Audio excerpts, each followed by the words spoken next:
There's currently a civil war happening in DDG, as many are accusing Dan DDG defender Saltman of collaborating with Eaton Klein on the content fluke. Yeah, of course they did. What do you mean? That's not. How is that a speculation? Ethan is literally also trying to do a mass email campaign to try to get Twitch banned or try to get me banned off Twitch directly. He realized that his YouTube video didn't pop off, so now he wants to like do a direct email campaign. He has become everything that he used to despise about content creators. China is not a communist country. The people do not own the means of production, and the government deliberately suppresses the wages of its workers. True, King. True. I think China is a higher functioning social democracy, which you can consider to be a transitional socialist state, especially considering that there is a tremendous amount of, I mean, the land ownership is the major difference, I think. But yeah. China doesn't say that they're communist anyway. But you're not wrong. That's how I treat China. I treat China as a social democracy, but with a lot of socialist values in terms of land ownership, and that's it.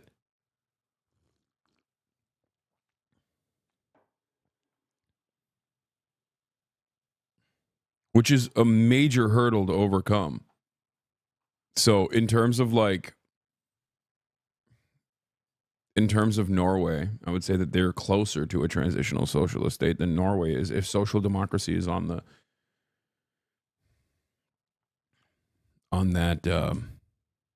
spectrum, which it technically isn't. Social democracy is not on the anti-capitalist spectrum, even though there are higher degrees of socialization. There's currently a civil war happening in DDG, as many are accusing Dan DDG defender Saltman of collaborating with Eaton Klein on the content fluke. Yeah, of course they did. What do you mean? That's not. How is that a speculation? Ethan is literally also trying to do a mass email campaign to try to get Twitch banned or try to get me banned off Twitch directly. He realized that his YouTube video didn't pop off, so now he wants to like do a direct email campaign. He has become everything that he used to despise about content creators.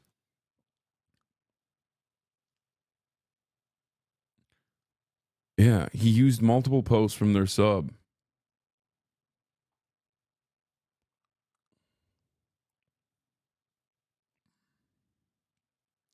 I think it is pretty wild that you can just,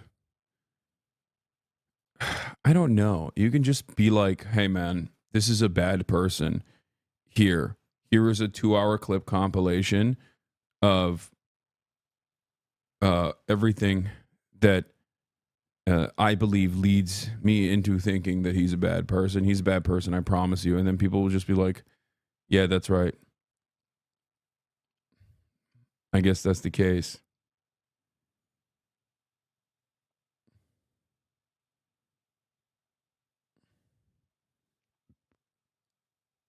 Ironic that he make fun of people like this directly to your face in your podcast episodes. I know. Like Ethan's behavior over the past year is something that we used to make fun of together on the Leftovers podcast. Like we'd be literally making fun of like Tim Pool or Dave Rubin or Steven Crowder or any number of different people that behave like this. And now he has become that person, and he's and the people that we used to make fun of, like Keemstar, are on board with his actions. Like he's got Tim Pool and Keemstar rooting for him, all these like drama slop tubers rooting for him, and no one in his community goes, wait a minute, are we aligning with some weird people here? Is the community dynamic changing a little bit? Are we actually still a progressive community? Because it sure seems like we're losing our we're losing our grip on being a progressive community, slowly but surely.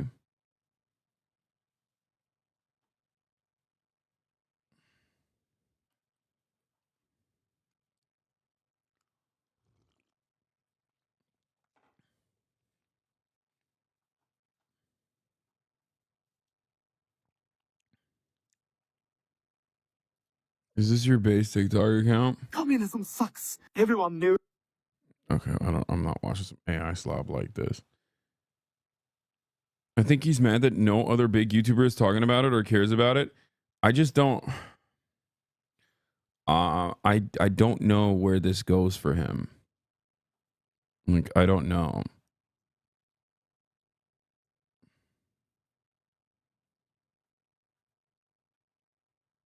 I think it's unfair to the H3 community to call them less progressive because they're attacking you. You think it's unfair to the H3 community to call them less progressive because they're spending most of their political activism attacking a progressive content creator, probably the largest progressive content creator in North America, over a disagreement on an apartheid state committing a genocide? I feel like at what point, okay, let's swap the dynamic. Let's not actually talk about Israel. If the same exact thing was occurring over, I don't know, BLM, I think most people would understand, oh, maybe we're not that progressive. You know what I mean? Imagine I'm like, no, I'm pro Black Lives Matter. And I don't care. Like, I don't think Black Lives Matter is anti white racism. I'm an advocate for black people. I don't want black people to be disproportionately harmed by the police. Okay. Ironically enough, this is an argument that I presented to Ethan initially as well. And then everyone was like, nah, dog, you don't understand. This is actually you're promoting anti-white racism. You want white people to be killed. Here are a million different clips out of context where you've talked about things where it makes me feel like you're on board with the Black Panther Party, which is a terror cell. You know, the American government had to prosecute and assassinate their leadership, and then spent their entire time constantly repeating that over and over and over again, and then simultaneously aligning themselves with the likes of Keemstar, Tim Pool, and numerous other right-wing content creators. At a certain point, you would have to realize, like, maybe you're either A, being duped, or B, no longer as progressive as you are, or as you thought you are. Especially considering that, you know, a lot of this conversation revolves around calling me un-American and pro enemies of America.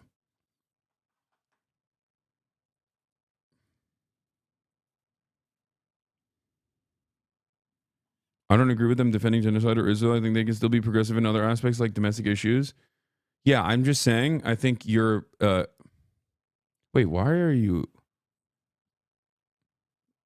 Yeah, okay. Strasserites are also pro social safety nets, you know what I mean? Nazballs. I guess they're woke now. You know what I mean? Yes, there's a concept in progressive circles and in socialist circles called progressive except Palestine. This has existed for a very long time. The only reason why it's become a major contradiction now is because a lot more people are aware of the actual dynamic that has been taking place in Israel. And that is pissed off people.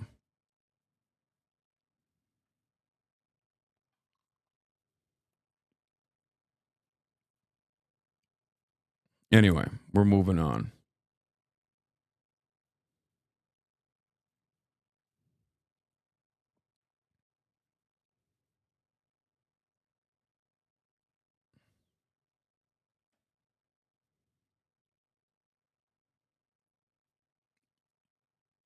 I heard something about Dave Rubin being progressive except Palestine and eventually did a whole pivot. Yeah, that's how Dave Rubin started as well. That's literally how Dave Rubin became more right wing. Unironically, he was a progressive except Palestine guy. Um, it's kind of crazy to think about because it was so many years ago. But back in the day, yes, when Dave Rubin was at the Young Turks, he was a fairly progressive person, except for the issue of Israel, and it broke his fucking brain. And now he's just like completely right wing, obviously, and it took many, you know, it's just like crazy to think about.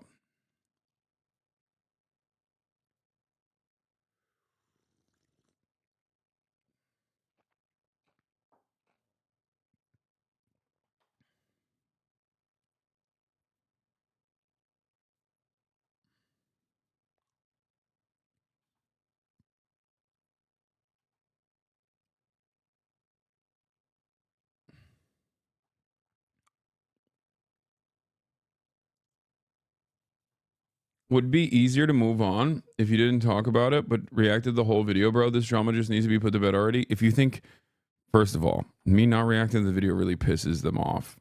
And I already stated that I would be down to debate. The video is about me. I already know what's in it. I've already addressed it before the video even came out, which is precisely the reason why I said what I said. I'm down to debate if he wants to on this issue. Okay. Secondly, if you think that actually watching the video is going to do anything but supercharge the drama, you're fucking delusional.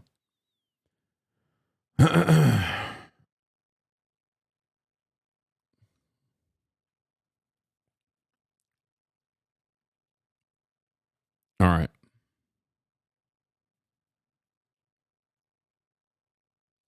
This shit is so insane. It's the BLM Pepsi commercial again. Oh yeah, I saw the anti-Semitism. There's a new anti-Semitism ad, I think. I hate you because we're from different neighborhoods. I hate you because you look different. I hate you because I don't understand you. I hate you because people I know hate you. You can't. What is? Oh my God. I'm not saying anything.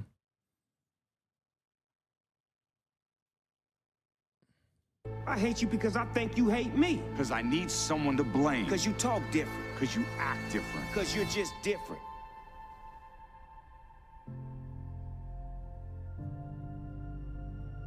Man, I hate that things are so bad that we have to do a commercial about it. Me too.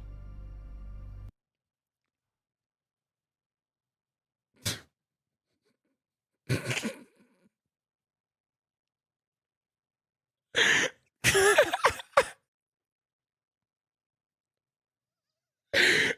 is going on? Okay, I didn't even blast off yet, man. What is happening? I forgot. All right. Let's do this damn thing. Okay. What? Bro, what? What is happening, dude? Bro, Snoop Dogg never doesn't follow the bag. Yeah, did you guys see the Snoop Dogg video from like 2016 when he's like calling people who performed for Donald Trump at the inauguration the C word, and I don't mean cracker. And then he performed at the Trump inauguration this time. Yeah, he is chasing the bag. For sure. It's a Robert Kraft organization. Yeah.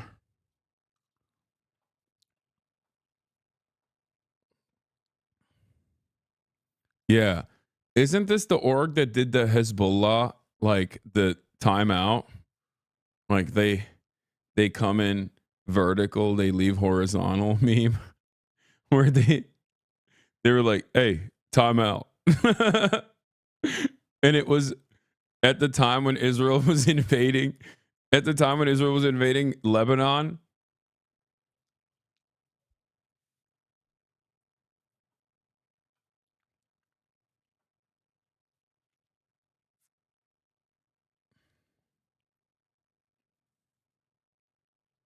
Speak up, Hasan. It's not right that I hate someone because they kiss their son differently than you. Yeah. Snoop Dogg's like, I hate you because you make out with your son. What? Wait, hold up.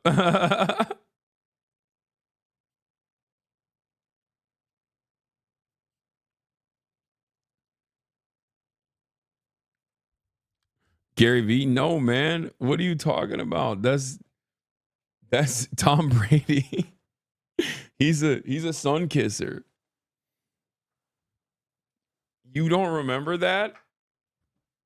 Tom Brady kissing his son on the lips, demanding more, demanding a juicier peck after his son is like very clearly trying to move away. And he's like, nah, get back here. Give me a real kiss in the lips. If I had a dad like that, I'd be kissing it too. What?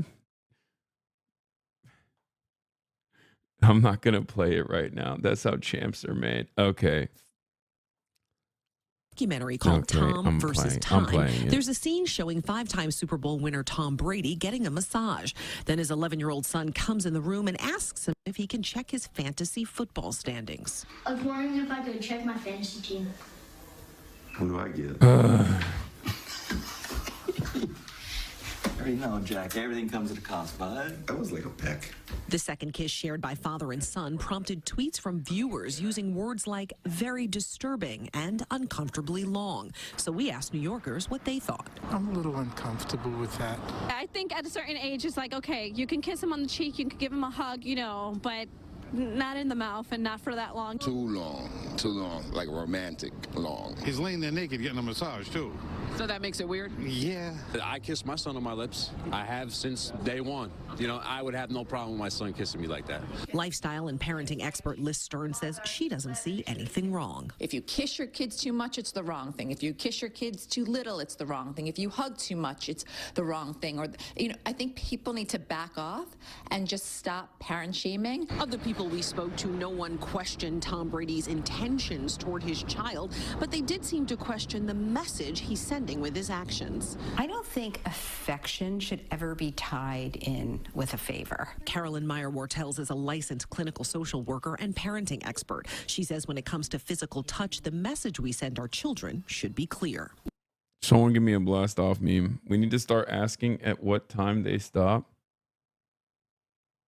Americans are so scared of showing love. Bro, I'm sorry. This is one of the craziest things to defend, okay? Like,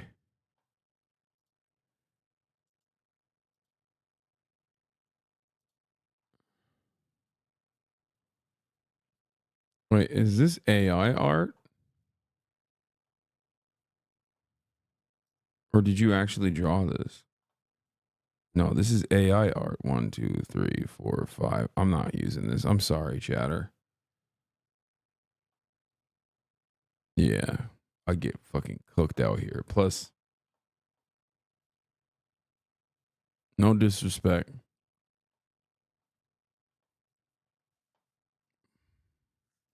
Thank you for making it.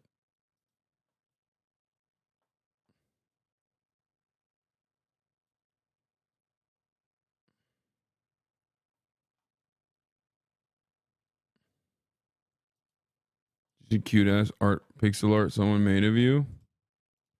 See, that's what I'm talking about. That's what I'm talking about, dude. Stop vocal frying your voice. It's so annoying. No.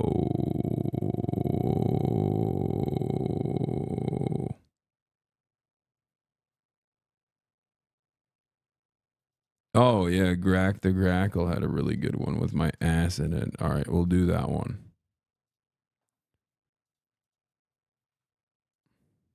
Hold up.